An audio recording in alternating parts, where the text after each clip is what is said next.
guys, kumusta kayo dyan? Lutuin ko pala today guys ay chicken na may patata, na may halong hands pork and beans. Tapos nakaprepare na din natin kamatis, sibuyas, bawang. Tapos natin magpainit ng mantika guys ay gisa na natin ating kamatis, bawang, sibuyas. Pag nagisa na guys, ang naging brown na ito, isunod na natin ating manok. Tapos natin ilagay yung manok guys ay gisa din natin. Pagkagisa, halo-haloin lang siya ng mga ilang segundo. Tapos pag nahalo-halo na guys ay lagyan natin ng tubig.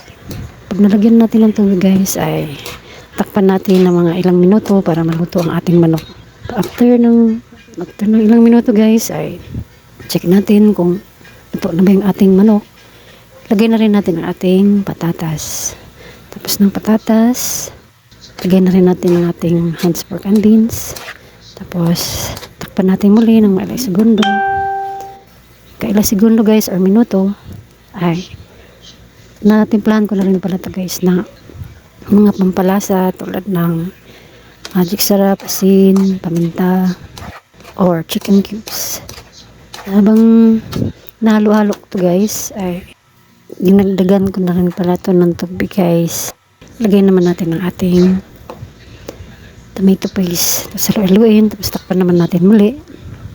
Tapos pagkailang minuto ay tikman natin at check kung ito na yung manok. Okay na yung lasa at ito na yung manok. Pwede na tayong kumain. Thank you for watching guys. God bless you all. Kain tayo.